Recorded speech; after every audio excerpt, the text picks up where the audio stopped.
Thanks for joining us today. Our talk is Scaling Salt at a Global Footprint.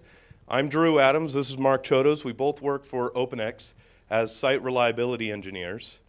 We've been implementing Salt in our infrastructure for about a year and a half. So since this is a talk about scaling of Salt, just wanted to get a bit of an idea from the audience as to the size of the infrastructures that people are managing. So who here has less than 100 nodes in their infrastructure? Anyone? How about between 100 and 1,000? Okay, decent size. 1,000 to 5,000? Cool. And 5 to 10? 5 to 10 is about where we're at now at OpenX. And anyone greater than 10,000? Oh, wow. So we've got some nice big infrastructures that people are managing. Excellent. So anybody in the audience heard of OpenX? Anybody know who we are?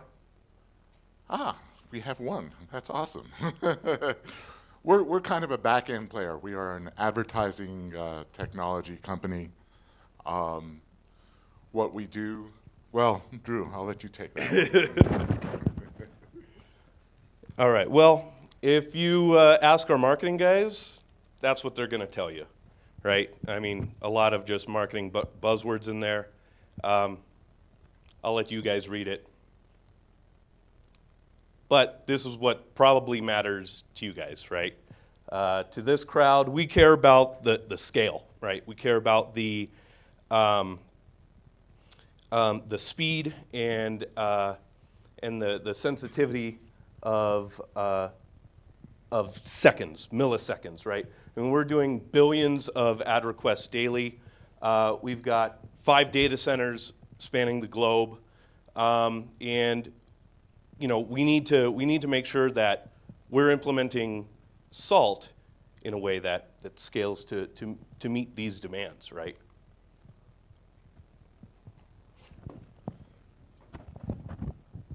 So there's a famous, oft misquoted saying by George Santayana: "Those who cannot remember the past are condemned to repeat it."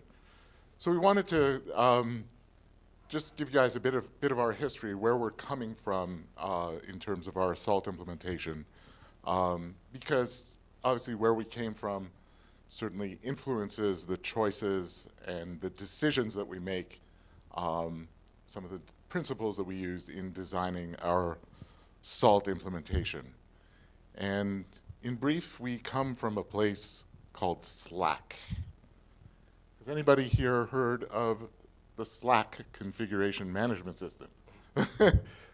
Yes, we have someone outside of OpenX who has heard of Slack.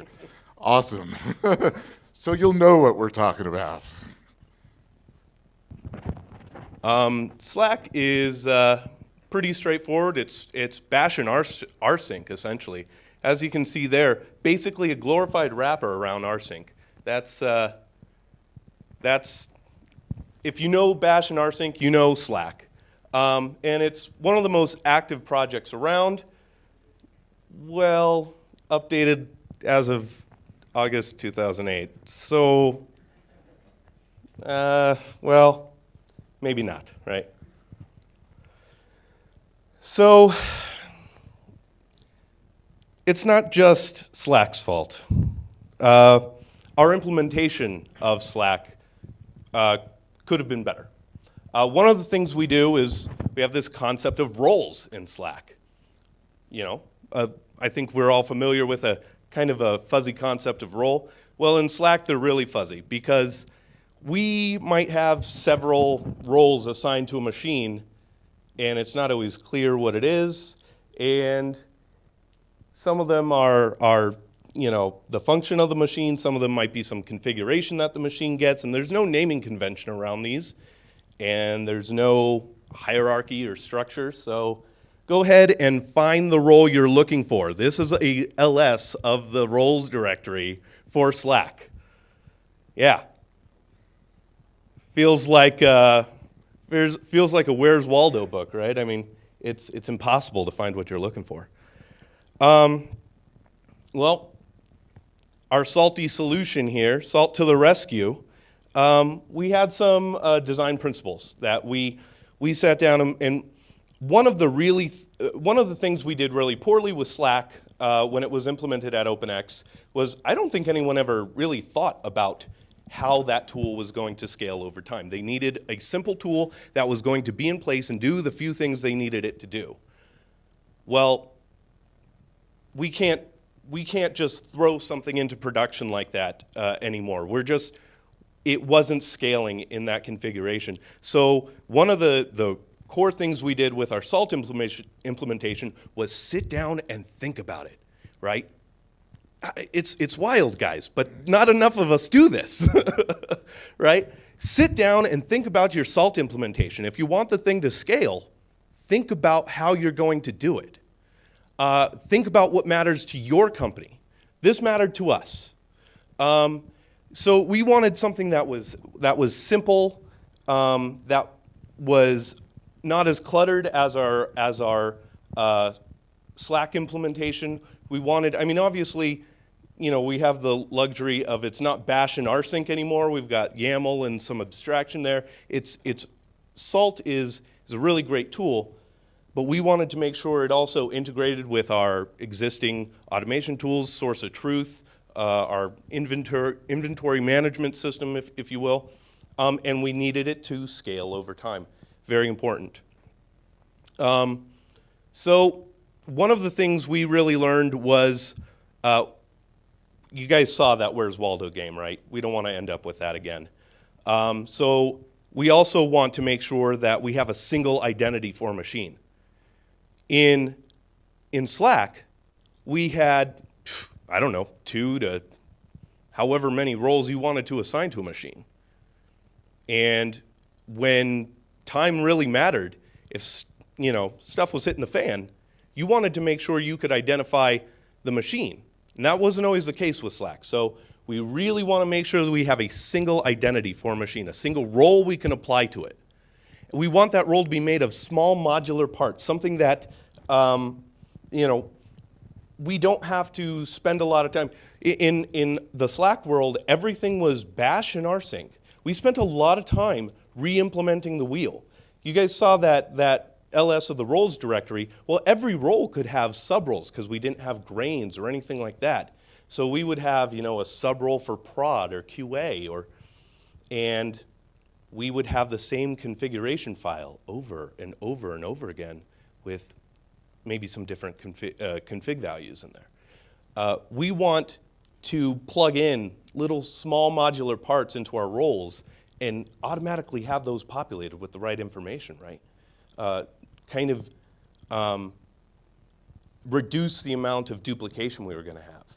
And we need it to, we don't want that Where's Waldo game. We want to have some sort of structure, naming convention that we have, that we can have with Salt that we didn't have with Slack. We need this thing to scale over time, right? So we came up with role, a modified concept of role from what we had in Slack, right? We already talked about Slack you could have more than one role assigned to a machine. This is not the way we wanted to move forward. So with Salt, we modified that concept of role. Role is, think of the service that machine is providing, or think of the true function of that machine. Apply that role to the machine. Everything else is done in that Salt role, right? In the SLS files, and maybe some includes of what we call elements, small reusable components that could span multiple roles. So we have role and we have elements, and we really want to make sure that we're kind of elementing these. Maybe it's a configuration, maybe it's a bit of software, but it's something that we can reuse. And we want these to be in a hierarchical structure that we can kind of best guess our way through, even if we don't know where something lives, right? So if you take a look at the root of our SaltStates Git repo, this is what you're going to see. It's a lot different from that LS Where's Waldo game of the Slack world, right? This is completely different. Pretty simple here. We got our elements directory and our role directory. We got a README because we're good people. And we have a top SLS file. As, of course, you need that. And if you look at our top SLS, it's really just, it's simple here, guys. We're just leveraging some Jinja. We've got prod and pre-prod values here. And our pre-prod is, if it's not prod, it's pre-prod, right? And this is how we're differentiating. This comment here, we're not applying core role right now to production. That's like a role that will get applied to everything implicitly through this top SLS. But this is the entirety. This is literally the entirety, cut, copy, pasted into this slide of our top SLS. That's it. It just prepends the role dot to the role name, which is assigned to the grain roles on the machine. And if you take a look at our roles and elements directory, this is what you're going to see. They're kind of categorized, right? These categories were kind of very important to us. We wanted to kind of give a guide, a guiding hand as to where you should put things. You know, if it's a database something, go under databases. Especially, you know, we're talking about elements here. You know, these are, you know, we'll show you network in just a minute as an example. But you'll see the major difference between these two is OpenX app and OpenX. Well, what is this? OpenX in elements is, it could be configuration, it could be whatever, but because a role is the concept of the thing that machine is serving, we wanted to communicate through the role directory that the configuration lived in, that this is for the application, right? This is configuration for the application, something that we wrote in-house. So maybe OpenX there under element is, that's some sort of configuration, but OpenX app under role is some software we provided or wrote in-house. And just to give you a little example, this is a tree of element network directory. I don't know if you guys can see this because it's kind of small. We had trouble fitting it on the slide, but I wanted to make sure we kind of communicated the structure of this, right?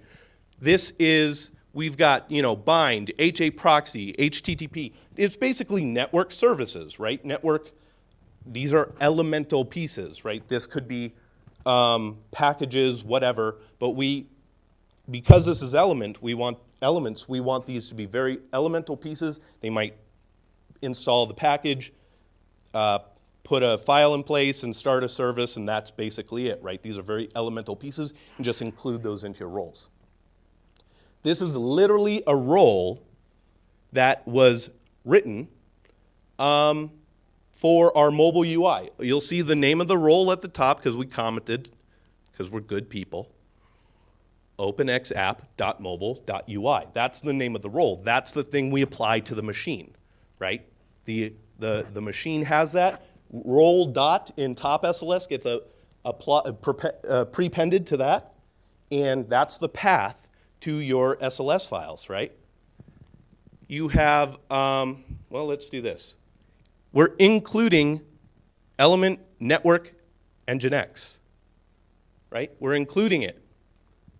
We're extending the config file. So the element just puts a blank default.conf in place because we don't give it a source in the element. And that's because a lot of our applications, right, they're going to require different sets of Jinja magic in that config. So we don't want to convolute the element with too much Jinja to try to have it apply to every single role. We're just going to have it, template out the config in the role and extend the element to include that config. We extend the service to make sure we're watching. We have some archives. We're untarring some archives here with archive.extracted blocks after the extends, and we're just putting some requires to the service on those. It's as simple as that. This takes a few minutes to write, and it's very simple. And we've got others where we're utilizing even more elements than just this. But you extend those as well. So I'm going to pass it over to Mark for Jinja, pillar, and grains.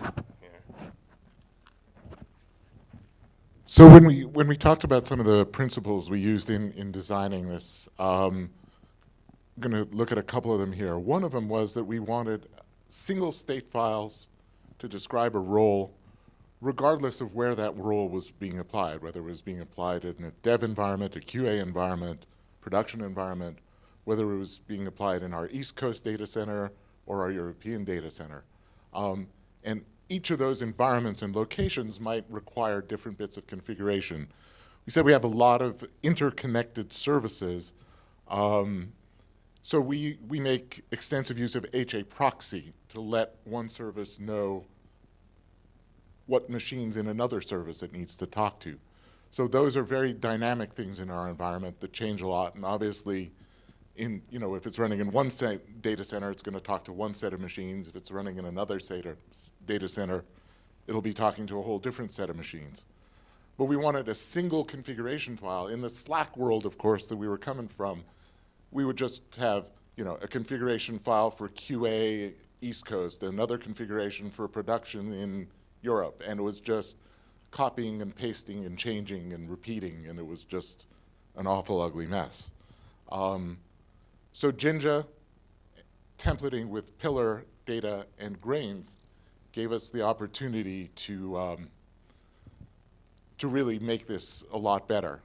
One of the things, just out of curiosity, who has like a source of truth for the machines in your infrastructure, some sort of inventory database that you query that's external to Salt? Yeah, so most of you. And we had a system that was developed in-house. Those of you who are fans of the 1982 movie Tron will recognize MCP, the Master Control Program. That's our central database that has an inventory of all the machines, and it has a very rich set of tooling that's built around it to manipulate that data, to apply that data to machines. It's a tool set that pretty much everybody at OpenX is familiar with. So when we were making the transition to Salt, we didn't want that to go away. So we wanted to be able to integrate with MCP, to use MCP as our single source of truth for the machines in our infrastructure. So one of the things that MCP now does for us is it writes out and applies grains to each of our machines. And this is an example grains file from a machine. As you can tell, sort of some key bits of data. It tells us what environment the machine is in. In this case, it's a production machine. It tells us the location of the machine. In this case, it's assigned to data center 1. It also tells us, what row and rack the machine is in, what chassis the machine is built on. We use the groups to assign users to machines, and MCP has a mirror of our LDAP database, so we have routines within SALT to do user account management and apply individual accounts to machines based on these group memberships. Of course, the role, which is key, which tells us what SALT states to load on the machines. For historical reasons, in this case, the machine doesn't have any Slack roles anymore, but if it still did have Slack roles, we want to know what they are. It can be useful for us in targeting the machines primarily. So this is an example of grains. And again, the grains are automatically written. These grains file that we call, it's, as you can see, etc.salt.minion.d, mcpgrains.conf, written out to every machine automatically by the MCP. Another thing that MCP does for us is it writes out lists of machines for given roles as pillar data. So we have a pillar file for every role that has list of machines across our entire infrastructure, and it's organized hierarchically by environment, and then below environment by data center, and then list of machines within that environment and data center. And we can, we make extensive use, like I said before, of these machine lists for things like HA proxy configs, other types of configurations that require lists of machines for services to talk to each other. And then how do we tie this thing all together? With some fairly simple Jinja templating. So in this case, just to make it a little bit more readable, we assign a variable called pillar key. Pillar key is based on that hierarchy, but in this case, it's getting rendered on the individual minions. So it's pulling that minion's grain data for what environment and what location that's in. And then through that, it then run a simple little loop to loop through the machines in the pillar, in the dictionary that we get from pillar. And we now have in this case, because we're running a multi-master configuration, so each minion needs to know the list of masters in that particular data center. So this is automatically generated, by the available list of masters that MCP has written out to pillar. Our salt masters are probably less dynamic, but in some of our roles, we have a very dynamic, fluid situation where machines are constantly coming in and out of service. We're adding new machines to meet new traffic demands, or we're pulling machines out because that service doesn't require as many machines anymore, or machines are being retired, machines go out of service, they break. And all of this is now dynamically handled by MCP, updating these pillar lists, and then through running high state on the machines, we get the latest list of machines for that service. Any questions about this so far? Cool. So one of the other design principles we talked about was salt with lots of nines. We need to we're depending more and more and more upon salt to manage our infrastructure as we finally move away from Slack.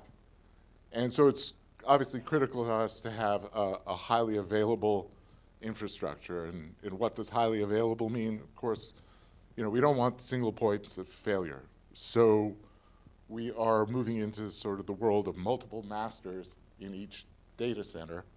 At the moment, we don't use syndics. So we have independent masters in each data center. We keep everything synchronized through Git. So Git, again, hugely valuable, of course, for keeping all of our configuration under revision control, but it's also serving as a mechanism to keep everything synchronized across our multiple data centers and across the individual masters within those data centers. And one of the difficult parts of a multi-master configuration is, of course, key management, and we'll get into that in a bit more detail. But here's just kind of a high-level picture of what that looks like. We have a central Git repository that we have in one of our data centers. We're running GitHub Enterprise, and that's the Git repo that we all interact with. That fans out to mirrors of that Git repo, just running straight Git, no fancy GitHub Enterprise, in each of the data centers. From there, Git populates data onto each of the masters in that data center, and of course the minions connect to those multiple masters. Two questions. What's your base OS on the masters, and which gitfs provider are you using? We are running CentOS, and we're using GitPython as our GitFS provider. In your Git repo, are you using branches? We are using, at the moment, we're just using, so for our states, we're just using 2 branches. If you recall back the top.sls, it had basically prod and pre-prod. So those are our 2 branches. So Basically, production gets one branch of the Git repo, any non-production environment, and we have several of them. We have like a QA environment, a staging environment, a dev integration environment. They all pull from the pre-prod branch.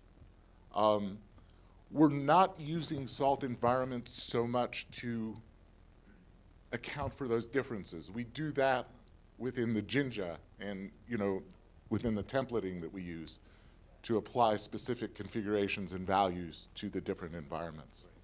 What we wanted, though, was to have the ability to launch something to a pre-production environment without, test it there first, without it affecting production.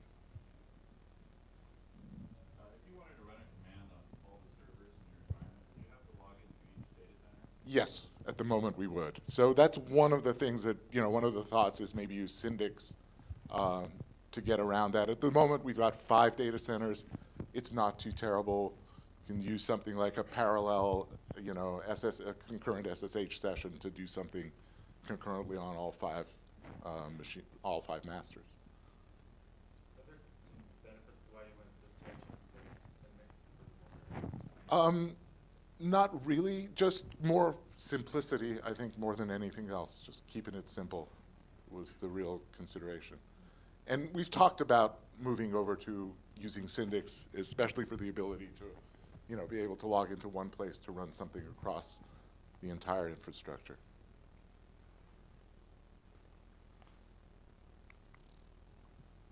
So again, to keep all of this in sync, we go back to our good friend MCP and some of his adversaries. Tron, particularly, there's also Clue in there, for those of you who are familiar. Clue we used primarily in the Slack world for some templating functions. Tron is a job runner, basically, that runs on all of our minions. So Tron is a job runner, connects to the MCP, and kind of an agent that runs on each of the minions to run various jobs. So for our key management, here's what we came up with, for especially talking about the minion keys, because with this multi-master situation, we want each of the independent masters in each colo to be able to talk to all of the minions, and of course the minions to be able to talk back. So the minion key pairs. The other thing that we talked about earlier was, we re-image machines constantly, we spin up new VMs constantly. Using, obviously, logging into masters and having to accept keys would be kind of unacceptable. So what we do is MCP actually generates the key pairs. So there's an MCP job, generates the key pairs. Tron installs that key pair on each of the minions. MCP also stores that key pair in its own database and uploads it to the Git repo. One of the lessons we learned, so our first iteration of this was MCP was writing that into a directory in our salt states tree, and we were just using the salt file server, the gitfs file server, to synchronize that out to the masters. We found that to be a huge performance bottleneck, especially in larger data centers that have thousands of minions in them. Managing thousands of tiny little files was not the strength of the gitfs file server. So we abandoned that, and now we have a separate Git repo, separate to our salt states and our pillar repos, that just houses these minions. And then we use a salt state, using the salt git module to manage the propagation of the data from that Git repo onto the masters themselves. And again, Tron is responsible for putting the key pair onto the minions. For our physical hosts, we have this all stored in a database, so even if the machine is re-imaged, it comes back with the same key pair. For VMs that are being spun up, then we rely on MCP and Tron to get everything to where they need to be. And so basically we have a fairly secure and robust management of our minion keys without any human intervention required. So here's just the example of our salt state that we use to manage that Git repo that houses the minion pub keys. It's pretty simple, you know, basic stuff.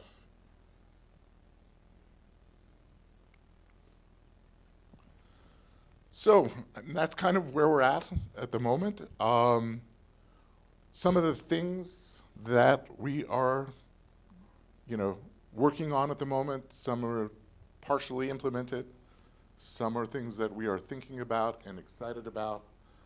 We're very much, our philosophy very much follows an event-driven infrastructure. So we've taken our first forays into using events and reactors to do things like trigger high states on certain types of events and changes. Some of these events are generated by MCP. Some of them are generated through things like changes to our Git repo. We're using, for those of you familiar with GitHub Enterprise, it has something called webhooks, which basically publishes lists of changes, a JSON blob documenting the changes to a web address.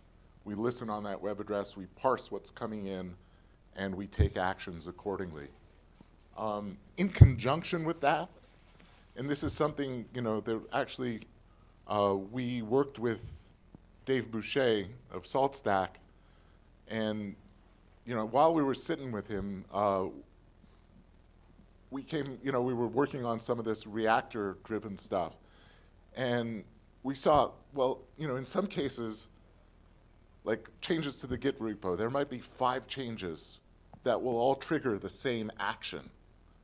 So we didn't want to go and have to, you know, high state that group of machines 5 times because, so Dave just kind of said, well, maybe we could queue this. And thus, the Salt queuing system that currently exists was born. And so the queuing system is something we're really interested in leveraging to avoid precisely that type of churn, to be able to, you know, queue up events, queue up actions in this queuing system, and then process that queue on some kind of timed interval to avoid unnecessary churn. Our security guy got really, really excited when Salt started developing the GPG renderer. And this is an age-old problem. I mean, I've been a Unix system administrator for far longer than I care to admit. But yeah, it's an age-old problem. How do you automate things that require credentials and keep those credentials secure within your automation system? And the GPG renderer goes pretty far to answering that problem. So we're able to encrypt secrets. We're able to store those encrypted secrets in Pillar. Pillar has its own sort of level of security, as you all know, that only machines that are authorized, basically targeted by the Pillar top.SLS for that Pillar data can access that data. So there's that level of security. There's the additional level of security of having the stuff encrypted at rest in the repo and then only decrypted when it's pushed out to the machines. So this is huge. We're prototyping this right now, and we're expecting to roll it out to our full environment pretty soon. Hand it back to Drew to talk about containers a little bit. So the long and short of it is we want containers too. We don't know how we're going to do that yet. We don't know if we're going to have Salt running in the containers. We don't know if Salt's going to be running outside the containers on the host. We don't know if it's going to be a little bit of column A, a little bit of column B. But we want them. It's important to us. We see the power, but we want the strengths that containers can give us with the strengths that Salt can give us, right? The running container doesn't enforce state. Salt can do that for us if we run Salt in the container, right? So that's something we're heavily considering. It also might make sense to use Salt to deploy these containers as well. So it's got a little bit of Salt in the container, a little bit of Salt outside the container. Maybe we're sharing directories from the host to the containers on the host. We're exploring these options, and we don't know if it's going to be Docker. We don't know if it's going to be something else. but we're very excited about the direction in which we've seen Salt go with, we've heard a lot about containers here at this show this year, and integrating Salt with containers. We're really excited to hear those opinions from the group, from the community, from SaltStack themselves. Take that feedback, bring it back to OpenX, and implement it in a way that makes sense in our environment. And so, you know, this is a really exciting thing for us. Yeah, containers are definitely in our future.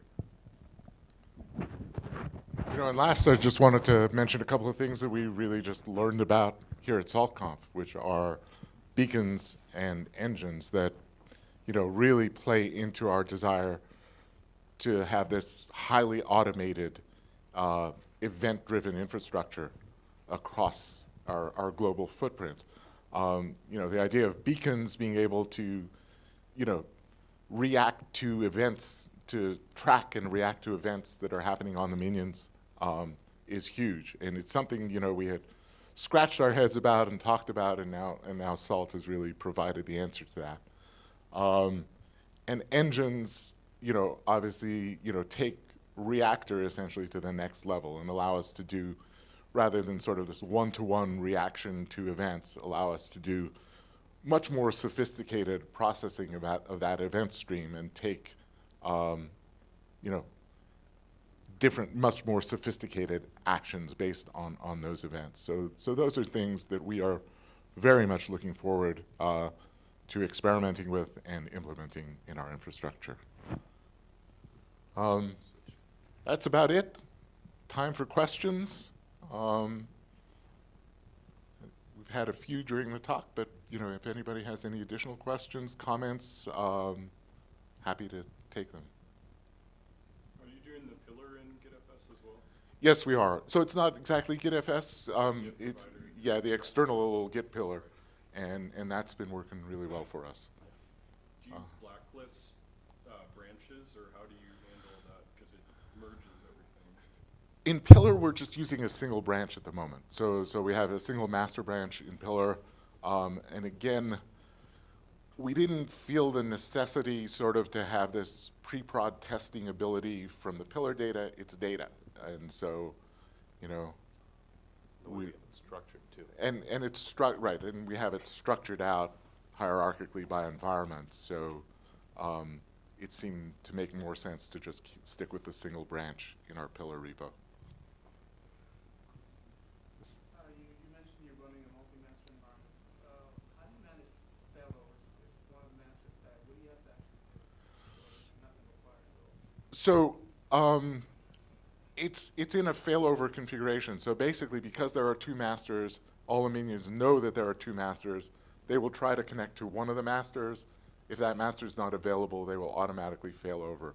Then we rely on our monitoring to let us know that one of the masters down, deal with it, and bring it back up so we get back to the HA configuration. So where there's no sort of automatic replacement like William was talking about yesterday, but you know, we've taken this approach. If we have at least two masters, there's also something that we haven't yet implemented, but that we're looking at. There's this master shuffle parameter that you can apply to the minion config that kind of serves as a load balancing mechanism to balance the load from your pool of minions across the available masters. Right, I think without that option, all the minions will connect, I believe, to the first one in the list that you provide them. So unless you randomize that order in some way, they'll all connect to the one master. With the master shuffle, that will get, you know, randomly assigned and load balanced across the available masters. Is that? I'm sorry, I've been forgetting to repeat the question, so I'll try to do that next time. Any? I was going to ask you about the exporting of the data from MCP into the pillar data. How frequently are you doing that? And are you just generating the text file and then dumping that into Git, or how are you? Yeah, so the MCP basically will do it on an event-driven basis. So when changes happen within the MCP that affect that data, the MCP it triggers a job in the MCP to regenerate the data, the pillar data. And yes, we are just dropping that text file into the Git repo. So MCP just commits it automatically to our Git repo.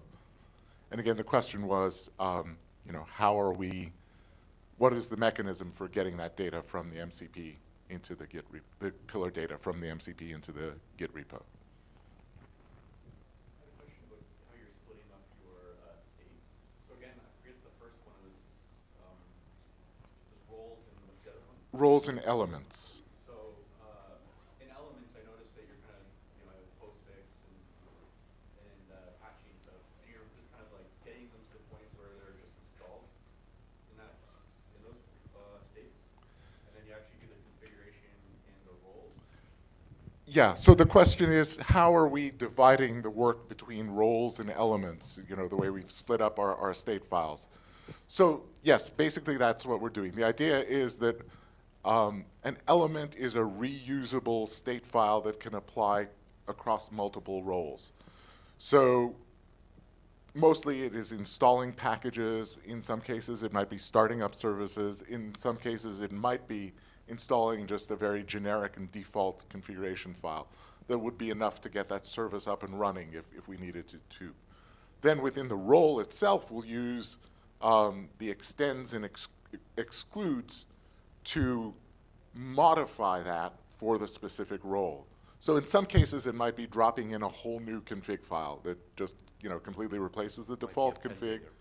Or we might also use file.append or file.prepend to add some additional configuration to that default config file. So a bunch of mechanisms, but the basic idea is an element is something that is applied to can be applied to multiple roles. It doesn't have to be so generic that it can be applied. So we might have, a group of machines, let's say, that are a group of roles that deal with our API. So there might be some stuff that's common to all API machines, but then there are maybe 5 or 6 specific roles that deal with our API. So within that, we might have some elements that are specific to the 5 or 6 API roles. So they're common to the 5 or 6 API roles. They might not apply to other roles, that are dealing with delivery of ads or things like that. So it's not necessarily something that's common to our entire infrastructure, but common to at least some number of roles. And that way we avoid the repetition and avoid the maintenance nightmare that you have of having configuration, the same thing in multiple places over and over again. Any additional questions? I think we're almost out of time. If not, thank you all for coming, and I hope this was valuable.